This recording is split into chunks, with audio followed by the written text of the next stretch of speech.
ஆத்ம வணக்கம். எல்லாம் வல்ல இறைவனுக்கு நன்றி.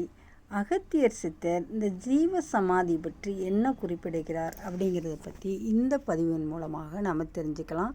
அதுலேயும் பார்த்திங்கன்னா, சித்தர்களுடைய சீவ சமாதிக்கும் சாதாரண ஒரு மனிதர்களுடைய சீவ சமாதிக்கும் உள்ள வித்தியாசம் என்ன அப்படிங்கிறத பற்றியும் அவங்க குறிப்பிட்டிருக்காங்க. அது என்னன்னு தெரிஞ்சுக்கலாம். சீவ சமாதிகளுக்கும் சிவபெருமானுக்கும் என்ன தொடர்பு? அதாவது சிவன் இருக்கும் இடங்களில் பெருமளவில் அதிகமாக சித்தர்கள் மட்டுமே இருப்பதன் காரணம் என்ன? அதாவது ஆன்மீகம் என்னும் கடலை கடக்க நினைக்கும் அனைத்து சராசரி மனிதர்களுக்கும் மனதில் கட்டாயம் இந்த கேள்வி எழுந்தே தீரும். ஏன்னா யோக சாஸ்திரத்தில் சிவன் என்பவர் ஆதி சித்தன், அதாவது முதல் சித்தன். சித்தர்கள் வேதங்களில் ஓதுவதை காட்டிலும் தியானம், தவம், ஆத்மாவை அர்ப்பணித்தல் போன்ற வழிகளின் மூலமாக இறைவனை அடைய முடியும் என்பதை பல காலமாக நிரூபித்தவர்கள். அவர்கள் இந்த முறையை பின்பற்றினர். சித்தர்கள் சிவனை கடவுளாக பார்ப்பதை விட குருவாகத்தான் பார்க்கிறார்கள். குரு இருக்கும் இடத்தில் தானே சிஷ்யர்களுக்கு வேலை. அதனால்தான் இந்த நிலை. இரண்டாவது, சாதாரணமானவர்கள் சீவ சமாதிக்கும் சித்தர்களின் சீவ சமாதிக்கும் என்ன வித்தியாசம்? சீவ சமாதி என்றால் ஜீவனை சமாதியாக்குவது என்று பொருள். சீவன் என்பது உயிர், சமாதி என்றால் கட்டிடம் என்றோ புதைத்தவர்களில் மேல் எழுப்பப்படும் கட்டுமானம் என்றோ கருத வேண்டாம். சமாதி என்பது சம் பிளஸ் ஆதி என்று பொருள்படும்.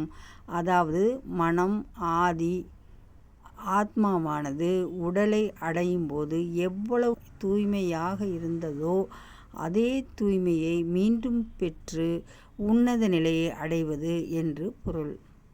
ஒவ்வொருவரும் பிறக்கும்போது தூய்மையான ஆத்மாவாகத்தான் பிறக்கிறோம்.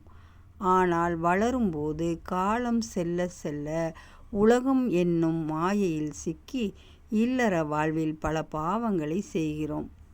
ஒவ்வொரு நாளும் செய்த பாவத்தின் கணக்கை கூட்டி ஆக சீவ சமாதி என்பது உயிர் என்ற ஆத்மாவானது ஒரு உடலை தேர்ந்தெடுத்து அதில் சஞ்சரிக்கும் போது எவ்வளவு தூய்மையாக இருந்ததோ அதே தூய்மையான நிலையை மீண்டும் அடைந்து பரமாத்மாவிடம் ஒருங்கிணைவது என்று அர்த்தம்.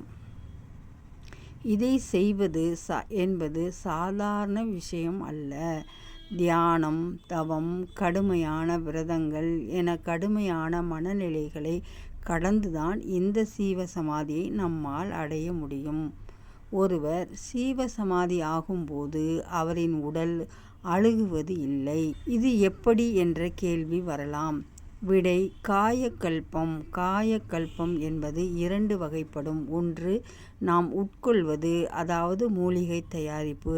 மற்றொன்று சுவாச பயிற்சி. இரண்டாவது வகை காயக்கல்ப பயிற்சியில் தேர்ச்சி பெற்றவர்களாக இருப்பார்கள். இந்த சுவாச பயிற்சியின்படி ஒருவர் மூச்சை அடக்கி மூச்சு விடாமல் உயிர் வாழ முடியும். இதயம் செயல்பாடு, மூளை செயல்பாடு, மன ஓட்டங்கள் என அனைத்தையும் நிறுத்தி வைத்து ஆன்மாவை மட்டும் விழித்திருக்க செய்வார்கள். உடலில் ஆன்மா இருக்கும், ஆனால் மூளை செயல்பாடு, இதய துடிப்பு இல்லாமல் போவதால் பார்ப்பதற்கு உயிரற்ற உடலை போல் தெரியும்.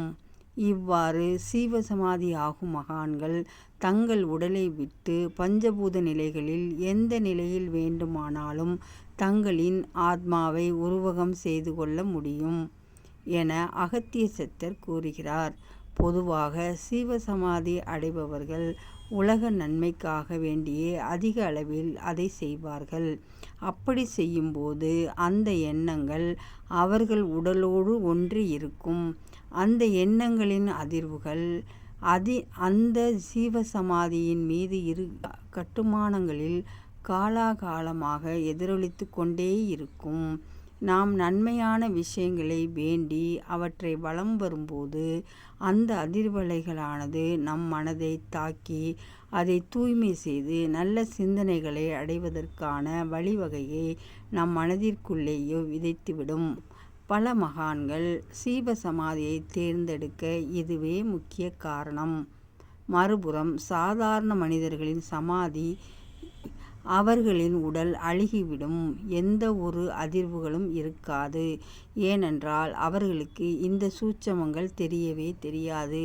தெரிந்தவர்கள் மகான்கள் ஆகிறார்கள். புரிந்தவர்கள் சீவ சமாதியை தேடி